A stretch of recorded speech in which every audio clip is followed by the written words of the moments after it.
Pepsodent's 50 Tough toothbrush is the only toothbrush in the world that gives you double cleansing power, double brushing power, and double the number of tufts in a modern small-type head.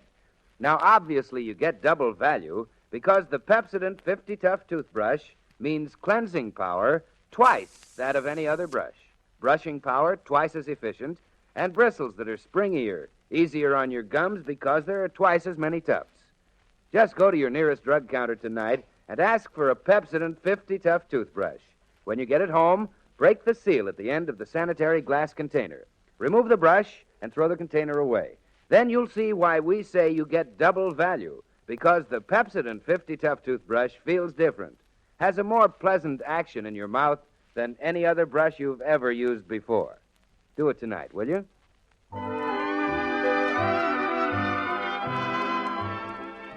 Well, let's see. The family thinks Mother has run off with Sidney Holland. Father has been reluctantly led home from the office by an overly sympathetic daughter. Here they all are, walking up the Foster steps. Well, I'll show you she's home right now. Dora! Dora! It's hopeless, Father. The sooner you reconcile yourself to the fact that... Dora! Dora! That's funny. Maybe she's in the kitchen. Dora? No, she's not here. There's a note here on the kitchen table. A note? It must be Mother's farewell note. Let me see it. Had to leave. Get on as well as you can without me. Signed, Mrs. Foster. She didn't need to be that formal.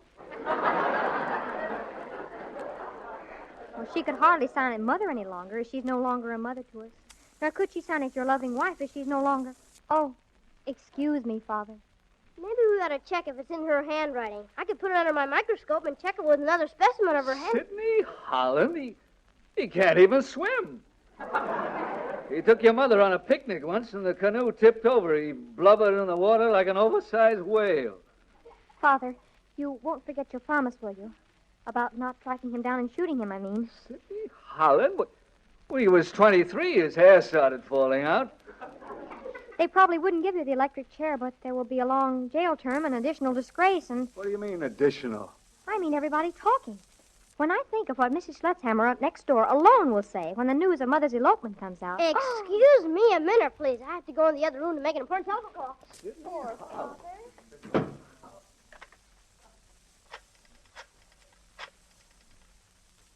Hello, Curly? Ha, ha, ha! This is smiling Randolph Foster. Have I got some hot news for the society page? Take this down, Curly. Mr. Melvin Foster of Elm Street announces the elopement of his wife, Dora, to a Mr. Sidney Holland of Ashtabula, Ohio. That is all.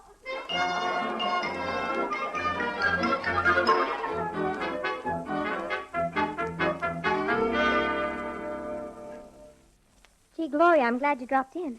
You're just in time to help me cook supper. What are you cooking supper for? Where's your mother? Oh, the most terrible thing has happened, Gloria. Now, this is absolutely confidential.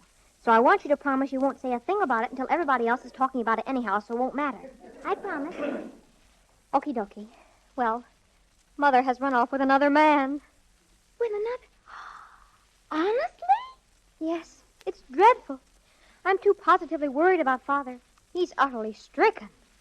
Jeepers. Jeepers, that's grand. I know. So you see what a responsibility I have. It's up to me to try to take Mother's place. I'm going to keep house for Father and cook his meals and make him as comfortable as I can and comfort him. And so I'm just going to do everything to bring a little comfort into his poor, broken life. Jeepers. So that's why I'm cooking dinner. Look, Gloria, this fish was in the icebox. What'll I do with it? Gee, so raw. I know. Doesn't it look awful? Is it dead? Well, I think it's dead. It hasn't moved for 5 minutes. That's good. Because I wouldn't like to have to kill it. I wouldn't either. But I think we can go on the assumption it's dead. But then what do we do? I don't know. I think it has to be cooked. When we have fish for supper at home, it comes on the table all cooked. With a slice of lemon in its mouth. A slice of lemon? That's a good tip, Gloria. That's just what I'll do. I'll put a slice of lemon in its mouth. I'd cook it, too, if I were you. Well, all right. Gee, it certainly is going to be hard to take Mother's place now that she's run off with another man. Don't ever let anybody tell you it's easy for a girl whose mother has eloped. Aren't you going to have anything else for supper but fish? Well, I was going to make spaghetti, but it's all long and stiff and it won't fit into the pan. Maybe you need a longer pan. Well, there aren't any longer pans except the dish pan. Oh, it'd fit in that. Well, then use the dishpan. I think you have to put water in it, too. Well, hot or cold water? I don't know. Well, let's not take any chances. Let's make it half hot water and half cold water. Sort of mix them up a little bit. Well, thank everything we'll have a good supper tonight.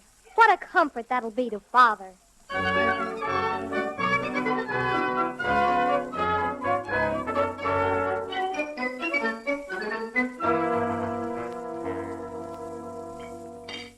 I can't eat a bite of this. What'd you do to this fish? Cook it in soap suds? Really, Father, I was only The trying to... spaghetti is very interesting, too. If I shut my eyes, and I never take the chance, I couldn't tell it from angleworms.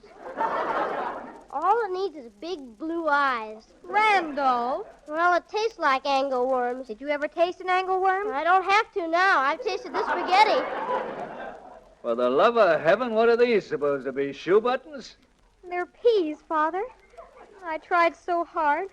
I worked my fingers to the bone trying to make a good dinner for you, and all you do is talk about angleworms and shoe buttons. What I like is the expression on the fish's face. Sort of dejected. Yeah, well, you'd be dejected, too, if you went through what that fish has just gone through. A lot of appreciation I get for trying to make a home for you and keep the family together and housekeeping. Oh, I wish I knew where your mother was.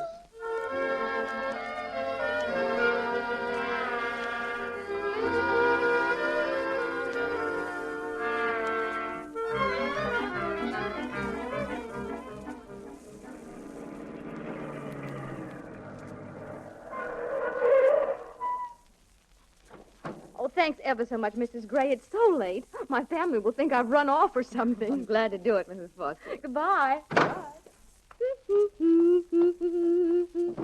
Mrs. Foster! Oh, Mrs. Foster! Oh, yes, Mrs. Mutzhammer. Is that you? I can hardly see you over there in the window. Well, I saw you coming along the street, and I thought I'd say hello.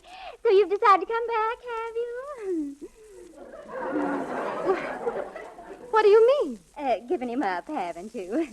Well, believe me, Mrs. Foster, you've done the wise thing. Well, Mrs. Mutzhammer, I really don't understand what you're... Oh, and I'm glad you decided to come back so soon. When I saw this item in the Tri-Monthly Tri-Boy Tribune, I said to Mr. Salzhammer, I can't believe a woman like Dora Foster would do... What item do you mean? Oh, you probably haven't seen it. Well, it was just delivered on this street just a few minutes ago. I have it right here. I'll read it to you. Mr. Melvin Foster of Elm Street announces the elopement of his wife, Dora, to Mr. Sidney Holland.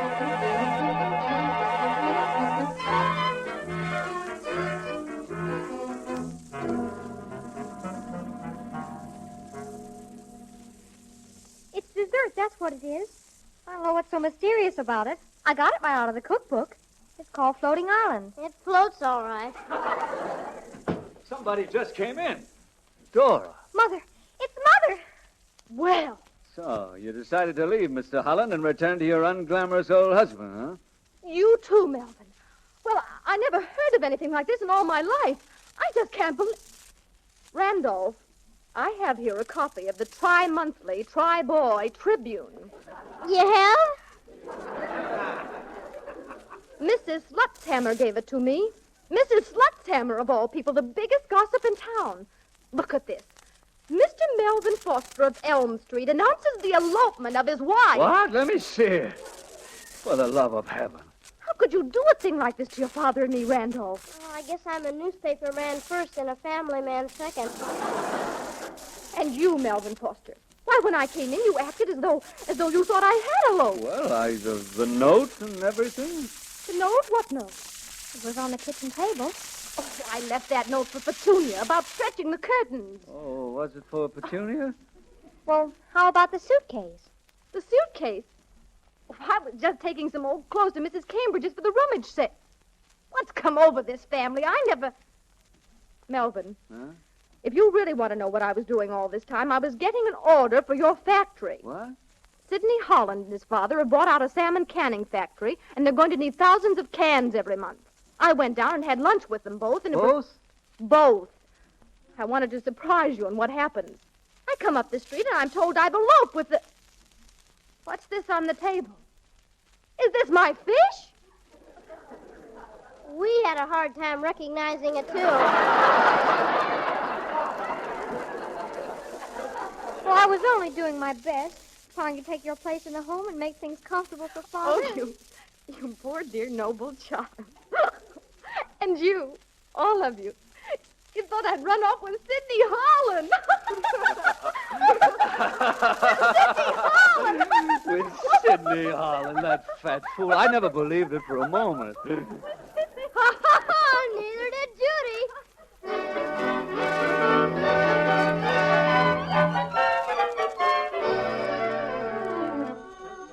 Tri-monthly Tri-Boy Tribune, editor-in-chief speaking. Hello, Randolph. What happened? It wasn't? Oh, yeah, I guess we can sort of print a retroaction. I know what we'll do. We'll put out an extra. Here's what we'll say. The Tri-monthly Tri-Boy Tribune wishes to announce that Mrs. Melvin Foster, wife of Melvin Foster of Elm Street, did not elope with her old boyfriend, Sidney Holland of Ashtabula, Ohio.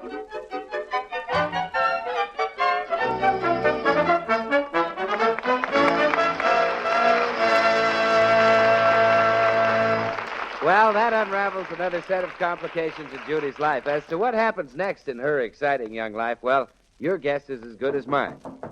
Oh, yes? Come in. Ha, ha, ha! Mr. Goodwin.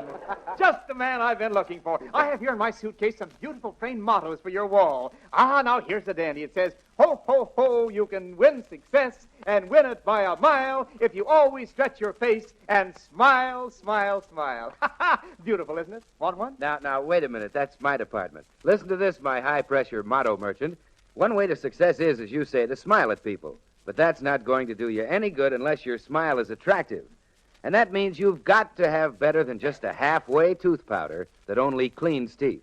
It means instead that you should choose one that not only cleans teeth, but one which actually makes teeth brighter than any other powder can. And that one is Pepsodent tooth powder. For independent laboratory tests prove beyond doubt that Pepsodent tooth powder has the power to give teeth a luster twice as bright as the average of all other brands, thanks to Pepsodent's exclusive patented ingredient, composite metaphosphate, which Pepsodent alone contains. So if you're interested in success via the smile route, don't go just halfway. Go twice as far with Pepsodent tooth powder, which does twice as much. There, my motto merchant, what do you think of that? What was that? Them, brother, was my mottos. Yes, sir, I'm going to sell Pepsodent tooth powder.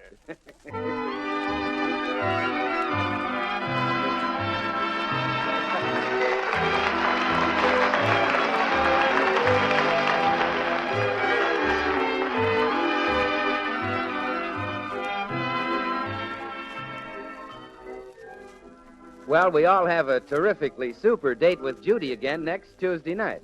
A Date with Judy with Ann Gillis, Paul McGrath, and Margaret Brayton is written by Eileen Leslie and Jerry Schwartz. The music is directed by Wilbur Hatch. See you next Tuesday. Don't be late. You have a date with Judy. This is Bill Goodwin speaking for Pepsodent. This is the National Broadcasting Company.